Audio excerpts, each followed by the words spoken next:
Hoje eu trouxe para vocês os melhores livros de romance com fantasia que eu li.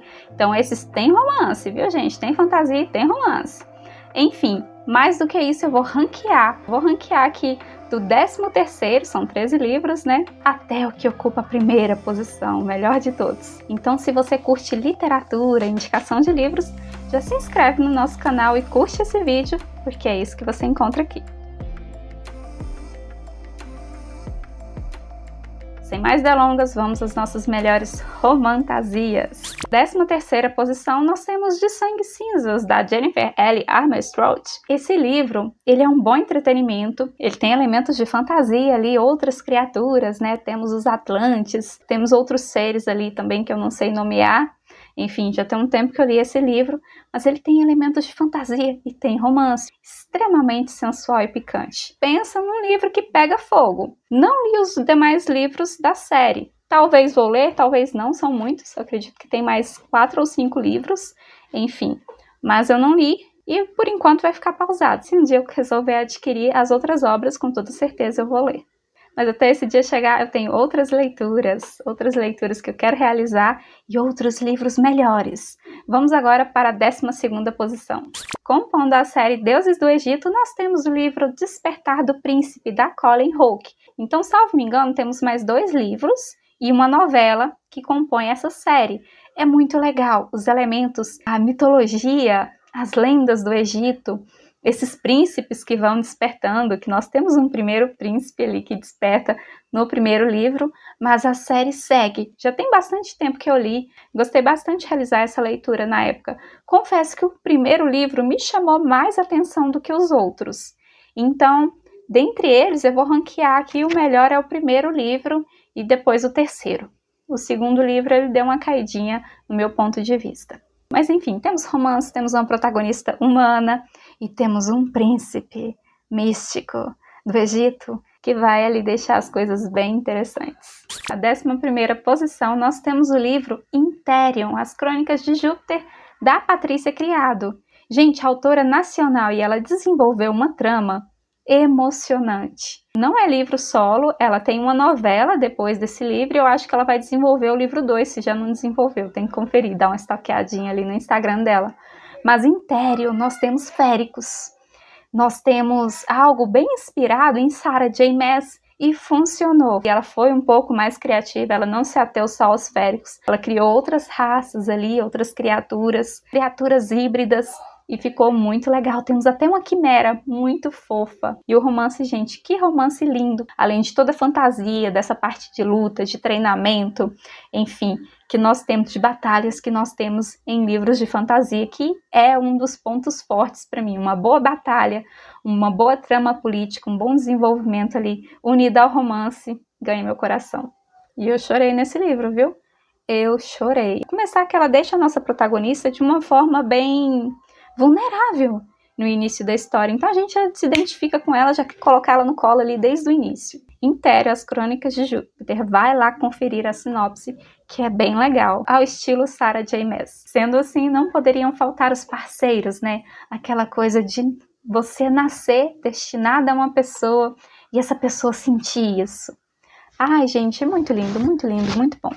Em 10º lugar está o nosso livro A Maldição do Tigre, da Colleen Hooke. Gente, eu li esse livro tem muito tempo, já recomendei ele outras vezes aqui no canal, e é uma delícia, pelo menos foi uma delícia quando eu li. Hoje, talvez eu seja um pouco madura para poder ler ele, considerando a idade da personagem, considerando a trama não, a trama é madura sim, mas considerando o romance, né? O romance, a forma como a autora aborda ali. E falando em pimentinhas, diferente de Império, acho que eu não comentei, né? Império temos umas partes mais sensuais também, mais quentes. O Despertar do Príncipe, não. E A Maldição do Tigre, temos muito romance, um romance um pouco quente ali, mas não chega a ser apimentado, não chega a ser adulto. O que se trata a Maldição do Tigre? Temos um príncipe amaldiçoado no forma de um tigre. Não só um, 2. Mas no início, né, nesse primeiro livro, o maior destaque é o Diren. Foi amaldiçoado, enfim. E temos a Kelsey. A Kelsey é a nossa protagonista, que vai ajudar esse príncipe a se libertar da maldição e vai se apaixonar por ele ali no decorrer de toda a jornada. emocionante que eles percorrem na Índia. Aqui nós temos mitologia indiana, temos muitas referências à cultura indiana e é bem legal de conferir. Em nono lugar, nós temos Quarta Asa, da Rebecca Yarros. Não li o livro 2 ainda, tá na minha wishlist, para mim poder adquirir, para poder fazer a leitura, mas o primeiro livro eu li e foi uma delícia. Eu me diverti muito com essa leitura. Eu sei que tiveram algumas críticas, alguns leitores gostaram, outros detestaram. Esse livro ele teve um hype muito forte aqui no Brasil, não só no Brasil, fora do Brasil também, e tivemos essa questão.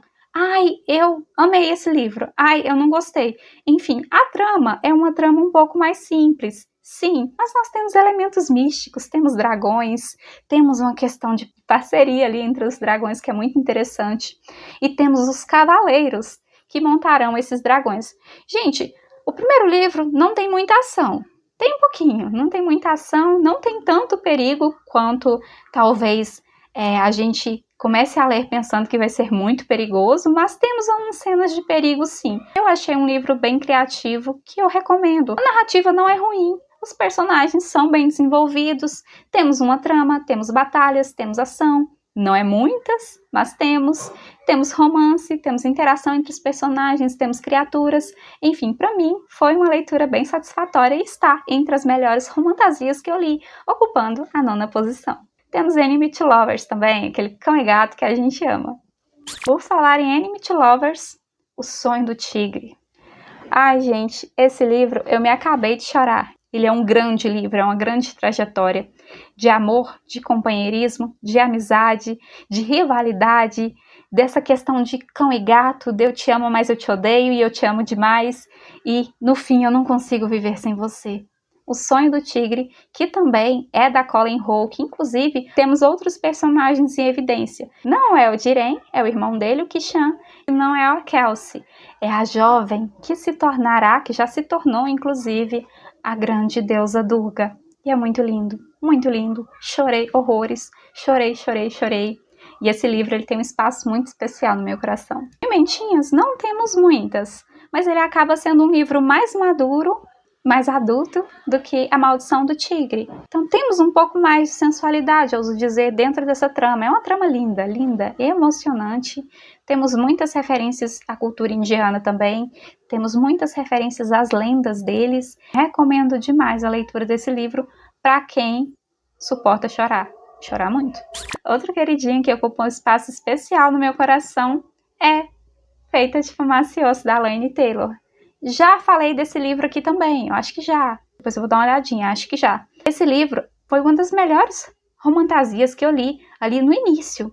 Foi um livro que me marcou. Eu li ela antes de ler Sarah J. Maas. E eu já tinha me encantado pela escrita dela. A escrita da Laini Taylor é poética. As tramas que ela compõe são completas. Nós, ao mesmo tempo em que nós temos romance, temos poesia, também temos o desenvolvimento da personagem, o arco dessa personagem, dos personagens, né? Temos batalhas, temos ação, temos criaturas, temos uma clara metáfora ali entre o bem e o mal, entre o divino e o monstro. Fiquei encantada quando eu li a trilogia. E ranqueando esses 3 livros, em primeiro lugar está o livro número 3, Sonhos com Deuses e Monstros. E em segundo lugar está o livro 1. O livro 1 é muito bom também. Feita de Fumaça e Osso. E em terceiro lugar está Dias de Sangue e Estrelas, que embora não tenha tanto romance e não tenha talvez tanta batalha, tem um pouquinho também, umas preparações ali, temos o destaque de outros personagens muito importantes para a trama. Então ela desenvolveu melhor alguns personagens no livro 2, e esse desenvolvimento foi fundamental para o desfecho no livro 3. Romantasia de primeira linha, Feita de Fumaça e Osso, leia. Em Feita de Fumaça e Osso nós temos uma personagem com os cabelos azuis. Essa personagem, ela faz barganhas ali de dentes, ela participa de um contrabando de dentes, vamos assim dizer. E esses dentes são muito valiosos para o feiticeiro que ela trabalha. Um feiticeiro que é quase um pai para ela. E ele é um monstro também. É muito lindo. Nós temos também os anjos com asas de fogo, inclusive o Akiva, que é o par romântico da nossa protagonista, ele é um desses anjos. E você vê uma hipocrisia muito clara a essa questão do que é bonito, é divino, é bom, e o que é feio é ruim, não é bom. Enfim, a autora trabalha esses elementos muito bem, porque nós nos afeiçoamos a alguns dos monstros e sentimos muito ranço de alguns anjos. Em sexto lugar está uma série, uma trilogia que eu concluí, embora eu acho que ela ainda vai ter mais livros mais adiante, uma trilogia que eu concluí o ano passado. Cidade da Lua Crescente, da Sarah J. Maas, então ocupando a nossa sexta posição aqui de romantasia. Gente, essa série também, ela desenvolve o universo dos féricos, mas ela desenvolve outros seres também, metamorfos, lobos, feiticeiros, e ela vai brincando, né? Ela pega um composto ali de criaturas mágicas, místicas, e os coloca em um universo apenas, que é o universo da Cidade da Lua Crescente. Ao longo da trama, nós compreendemos por que ela fez isso, né? Tem uma explicação, não é simplesmente assim, esse mundo tem de tudo e pronto. Não, não é só isso. Eu tinha algumas expectativas maiores para o livro número 3, que não foram correspondidas, mas mesmo assim a série não deixa de ser uma queridinha, não deixa de ser criativa, não deixa de ser sensual, repleta de pimentinhas. Sarah J. Maas gosta de putaria, é verdade. Perdão. Cenas mais quentes, mais picantes, interações não só românticas, mas carnais entre os personagens. Então essa já é uma característica dos livros dela. Eu acho que talvez ela seja tão aclamada por conta disso também. Além das criaturas que ela desenvolve, dos universos, do romance, enfim, das tramas. As tramas dela também são bem boladas. Cidade da Lua Crescente ocupa a sexta posição. Agora vamos ranquear esses livros. O meu melhor livro é o segundo, porque ele deu continuação do primeiro, uma continuação muito boa e brechas bem condizentes ali para poder finalizar no 3. Depois nós temos o livro 3. Apesar dos pesares, apesar da conclusão não ter sido exatamente o que eu esperava, é um livro muito bom, curti bastante. E depois nós temos o livro 1. O livro 1, eu acho que a amizade fala muito mais forte no meu peito no livro 1. E eu chorei muito no livro 1. Nos outros eu não chorei. Chorei? Não chorei? Chorei? Vou ter que lembrar, não lembro. Vou ter que até assistir alguns vídeos que eu fiz sobre esse livro para poder lembrar se chorei ou não chorei. Eu sei que no livro 1 eu chorei. No livro 1 eu chorei, a amizade é linda, o desenvolvimento é lindo. E é uma série muito boa que eu recomendo para você que é fã da Sarah J. Maas e que não tem preguiça de ler. Porque os livros dela, falando um pouco dos nossos personagens principais, nós temos a Bryce, que é meio férica, meio humana. Nós temos um Hund, que é um anjo de asas negras, tem um nome certinho, eu não vou lembrar agora. Nós temos o Hum, que é um férico completo, inclusive é meio irmão da Bryce. Nós temos a Lídia Servos, que é uma metamorfa. Nós temos os lobos também, né? A Matilha da Danica no primeiro livro ali, depois o desenvolvimento de um outro personagem que é o Ita. Nós temos feiticeiros, a Bryce trabalha para uma feiticeira, que é a Geziba. Nós temos fadas no primeiro livro, nós temos como destaque a Lelabá, acho que é assim que fala o nome dela. E nós temos sereias também, o Tyron. E assim vai, temos muitos personagens bacanas que compõem essa trama e cada um tem o seu papel, o seu espaço, a sua importância e é muito legal de acompanhar. Sarah J. Maas com a sua terceira série, né, de romantasia aí, que é Cidade da Lua Crescente. Em quinto lugar, nós temos a trilogia Deusa de Sangue da FML Pepper. Até o momento, nós temos 2 livros, Deusa de Sangue e Deusa de Sonhos. Estou ansiosa para o terceiro, dizem que vai sair esse ano. Tô na expectativa. Enfim, eu li esse livro sem muita pretensão, não conhecia a escrita da autora ainda, mas eu fiquei encantada com a forma como ela desenvolveu ali, com a valorização da mulher, com as críticas que ela colocou e com um romance bem misterioso, vamos assim dizer. Existe uma maldição entre os personagens, a própria autora deixa muito claro. Ela está sempre destinada a se apaixonar pela pessoa errada e ele sempre amá-la e perdê-la, enfim. Nós temos um personagem atormentado ali, que não é revelada a identidade. Temos um romance muito lindo entre a Naila e o Ron. Contudo, ele é melhor desenvolvido no livro 2. Então, se eu for ranquear, o livro 1 está em segundo lugar e, por enquanto, em primeiro está o livro 2. Eu chorei no livro 2, gente. No finalzinho ali, a Pepper me fez chorar. Gente, enfim. E se a deusa da vida fosse a grande assassina da história? É uma delícia e é uma leitura rápida de fazer. Eu li assim com um dia e meio e depois um outro dia e meio eu li o livro 2. Eu fiquei desesperada, né, para ler o 2 e terminei o 2 desesperada para ler o 3, que não saiu ainda. Ai, meu Deus. Enfim, muito bom, os personagens têm personalidade, foram bem desenvolvidos, temos mistério, temos elementos fantásticos, poucos elementos fantásticos, confesso. Eu imaginei, quando eu iniciei a leitura desse livro, que iríamos ter mais fantasia, mas temos algumas fantasias ali, sim, e temos romance. E temos, sobretudo, a valorização da mulher, críticas sociais com relação ao patriarcado, críticas com relação à própria hierarquia social. A FML Pepper arrasou nessa série e eu quero ler mais coisas que ela escreve. Enfim, tem uma outra série que eu quero ler dela, que é a da morte lá. Meu Deus. Não pare, não pare. Quero ler, não pare. Temos aqui também aquele Enemy to Lovers, o cão e gato que a gente ama. Em quarto lugar está a série do Príncipe Cruel, da Holly Black. Gente, é um queridinho no meu coração. Ele ainda é um queridinho, ele vai ocupar essa posição aqui por muito tempo, imagino. Porque para superar ele é só os outros 3 mesmo. Espero que ler leituras que o superem, né? Mas não sei. Vamos ver. No Príncipe Cruel, nós temos a Jude, que é uma humana que é levada para o mundo das fadas, dos féricos. E temos o Cardan, que é o nosso príncipe mimadinho no início da trama, mas ele sofre uma evolução impactante, chocante ao longo dos 3 livros. Temos outros livros desenvolvidos nesse universo, inclusive eu já li O Canto Mais Escuro da Floresta, mas a minha série queridinha de romantasia da Holly Black é O Príncipe Cruel. A Jude é guerreira, é forte, temos vários personagens muito interessantes. Até a aparência deles é bem fantástica, bem inusitada. Leia que você vai ver. Ai, Cardan, tipo assim, no final do primeiro livro, mais para o terceiro livro, vira o meu xodó. Porque no início é aquele cão e gato. Eu acho que eu consegui odiar tanto o Cardan quanto a Jude no início da trama. Aí depois eu fui compreendendo melhor os personagens, né? Foram reveladas as camadas dele ali. Ele foi virando gente, vamos assim dizer.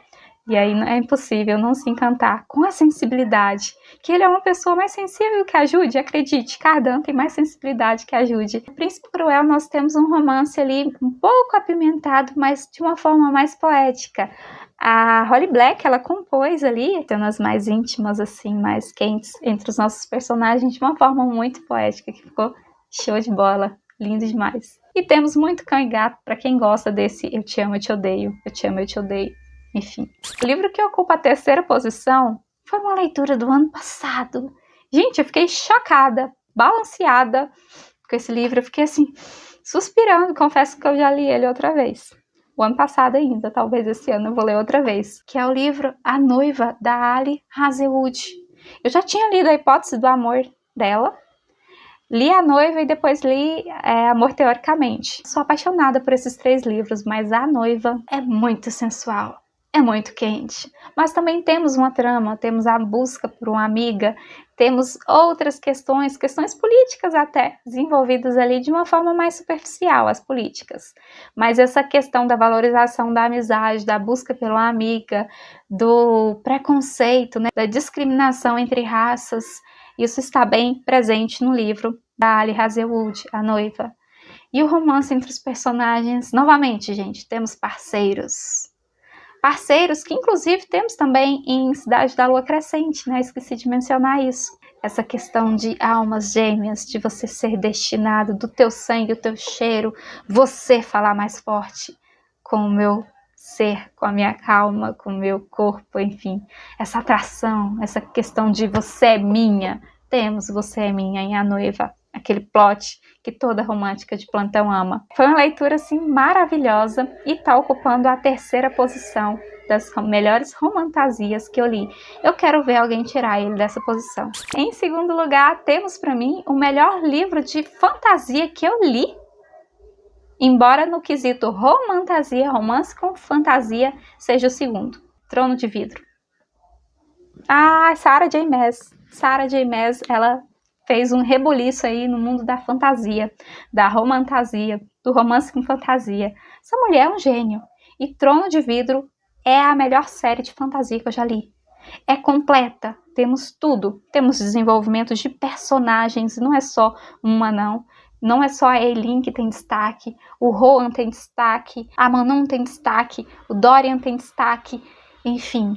O Chaol também tem destaque, a Elide, o Lorcan. tantos personagens legais, tantos personagens assim que de fato aquecem o nosso coração e que você torce, você vibra por eles e você vai acompanhando a evolução desses personagens ao longo da trama. No total são uma bagatela ali de 8 livros. Somente 8 livros para você se deliciar, e é pouco. Vou te falar que é pouco. É pouco não, é perfeito. É uma trama que ela conseguiu trazer um desfecho de forma assim sensacional. A trajetória da Eileen é linda, a trajetória da Manon emocionante, da Elite também. Essas 3 personagens, falo assim, quero carregá-las no colo e admiro elas porque elas são divas. A trajetória dos personagens masculinos também é bem legal, do Dorian tem um destaque maravilhoso, o Rohan também vai evoluindo e a gente vai compreendendo por que esse personagem talvez seja tão durão no início do livro 3 ali, que é onde ele aparece. O Lorcan também, Lorcan, que salto que o Lorcan teve, que evolução que sofreu esse personagem. Enfim, vamos lá. Em Trono de Vidro, nós temos uma princesa que virou assassina.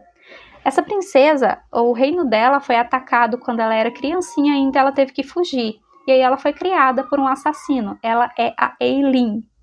E aí a trama se desenvolve a partir disso, porque eles tinham um reino de féricos ali, onde os féricos tinham seus poderes, só que a mesma pessoa que atacou o reino dela constrói um monumento para poder fazer com que os féricos não tenham mais poderes. Então os féricos que eram metamorfos, que estavam transformados em sua forma animal, ficaram presos na forma animal. Os féricos que tinham poder elementais não conseguiram mais utilizar seus poderes elementais, e assim vai. Tem todo um circo, um local, uma grande área, perímetro, vamos assim dizer, que esse monumento impede com que eles utilizem os poderes. Então, se eles saírem daquela área lá, só que é uma área muito vasta, eles conseguem utilizar os poderes.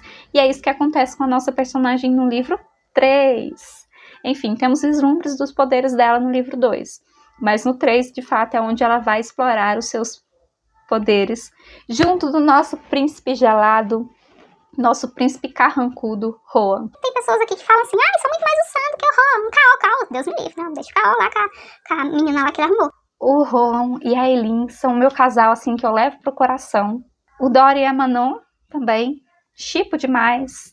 E a Elide e o Lorcan, muito fofos. Vamos classificar então Trono de Vidro. Desses 8 livros, eu vou falar que eu tenho 4 favoritados, que é a partir do livro 3, e é justamente na ordem. 3, 4, 5 e 6. Essa é a ordem, gente. O último é o melhor de todos, mas a partir do livro 3, a trama ela toma outra proporção. Então temos fantasia, temos poderes elementais, temos seres místicos ali, monstros também, além dos féricos, não são só os féricos.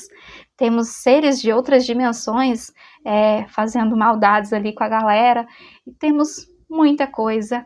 Uma personagem em evolução, em desenvolvimento, curando as próprias dores, aceitando quem de fato ela é. Temos uma questão de uma irmandade de bruxas muito forte também, muito bonito. Poder, luta por poder, né? Política. A Sarah J. Maas, ela foi perfeita nessa série. Trono de Vidro é a minha série de fantasia da vida. Minha série de romantasia favorita, que ocupa a primeira posição. Romantasia, viu, gente?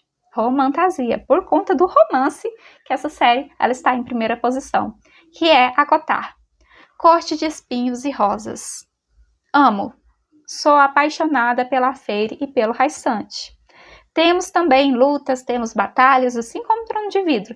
Temos criaturas, não só os féricos, né, outras criaturas ali que aparecem, inclusive criaturas também que julgo serem de outras dimensões. Temos discriminações, temos trama política, temos um compilado ali, só que o romance fala mais forte nessa série. Então, no quesito romantasia, que é romance com fantasia, a ACOTAR tem mais romance do que Trono de Vidro. Então vamos lá, se você é um novato, iniciante aí, não conhece a Sarah J. Maas, Sarah J. Maas desenvolveu vários universos ali onde ela trabalha as histórias de féricos.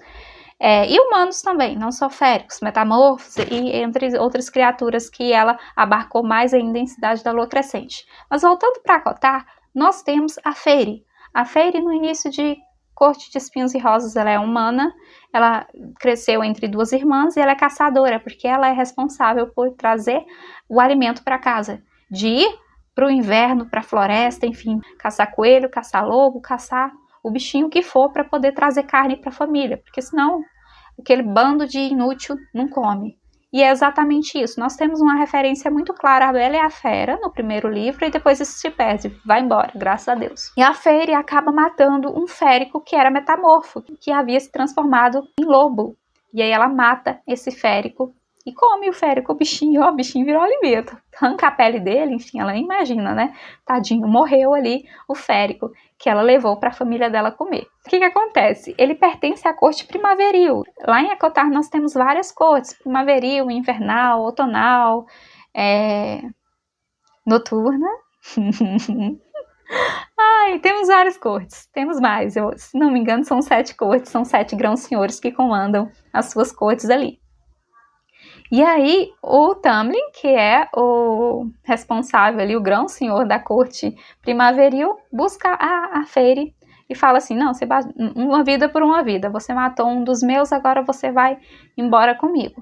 Só que o intuito dele era quebrar uma maldição que uma outra férica bruxa, enfim, colocou neles. Essas cortes, né, de Prythian, vamos assim dizer, Prythian acho que é o país. Essas cortes de Prythian estão aprisionadas. E aí a Fairy, pelo fato dela ter matado esse bichinho, ela, cumprindo alguns outros requisitos ali, ela vai ser a responsável por quebrar a maldição que assola todas essas cortes que estão aprisionadas a Amaranta. A Fairy conhece vários outros personagens, passa por muito perigo, por lutas, por desafios, enfim. Ela passa por muita coisa, e a Sarah J. Maas não economiza no sangue, ela é um pouco sanguinária. A Sarah J. Maas, nós vemos isso nas outras séries dela também, ela é sanguinária, ela gosta de desenvolver romance, ela gosta de sangue, e ela gosta também de lutas, de batalhas, né, de tramas políticas. A Fairy, ela acaba tendo um relacionamento ali com o Tamlin e tal, papapá, acontece algumas coisinhas, só que não é só isso. Por isso, o livro 2 é o meu favorito da vida no quesito romance. Ai, gente, que romance maravilhoso que ela desenvolve no livro 2. Não supera o romance do livro Corte de Neve e Fúria. Não dá pra superar aquele romance. Não dá. Quero sim. Nossa, o dia que eu ler um livro que supera aquele lá no quesito romance... Ai, ai. Dei uma introdução aí, mas temos vários outros personagens muito importantes para a trama. Temos Rhysand, Cassian, Azriel, Nesta, que as irmãs dela que se tornam até importantes depois, né? Nesta, Elaine, Morrigan, Armeryn, e assim vai. Temos muitos personagens importantes, alguns deles vão ser melhores trabalhados e apresentados no livro 2. E é por isso que só melhora, né? Só melhora. Temos um quarto livro que eu coloquei aqui também junto. A Saga da Fairy mais do Rhysand é uma trilogia. Depois nós temos o livro 4, que temos o destaque de uma outra personagem, que é uma das irmãs da Fairy, que é a Nesta, e o Cassian, né? Então é interessante acompanhar o livro 4 também. Inclusive, eu gostei mais do livro 4, que é o livro da Nesta, do que o livro 1, que é o Corte de Espinhos e Rosas. Vamos lá ranquear. Em quarto lugar, Corte de Espinhos e Rosas. Se bem que se eu for comparar, eu jogo ele lá pra trás, que ele nem estaria aqui entre os melhores. Eu acho que o Príncipe Cruel é melhor que ele. É melhor que ele. Em terceiro lugar, Corte de Chama Prateada, que é o livro da Nesta. Em terceiro lugar, Corte de Asas e Ruínas, que é o livro 3 da trilogia da Fairy mais do Rhysand. E em primeiro lugar, nós temos Corte de Neve e Fúria. Quente, lindo, apaixonante. Também temos, em todos os livros dela, nós temos isso. Essa questão de parceiros, de almas gêmeas, de um estar destinado ao outro, do sangue, do cheiro, enfim, falar mais forte para o outro. É um reconhecimento meio que primitivo ali entre os féricos. É algo muito top dentro dos romances. Eu acho que se traduzisse para a vida real, não sei se eu estaria satisfeita a pertencer a uma pessoa desde que eu nasci. Está destinado a uma pessoa. É romântico, é poético, mas tiraria um pouco do meu livre-arbítrio.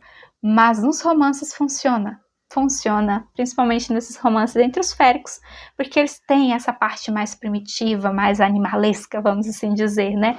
Eles não são humanos, gente, eles não são humanos. Enfim, é um livro repleto de sensualidade, tem cenas ali que você pensa assim, meu Deus do céu, isso não pode existir, mas existe. É um livro que tem muita sensualidade, temos luta, temos força feminina, temos também essa questão da discriminação racial, social, temos batalhas, temos desenvolvimento dos personagens, evolução dos personagens, conflitos internos, luto, perdas, temos muita coisa. E no quesito romance com fantasia, Corte de Espinhos e Rosas é a melhor.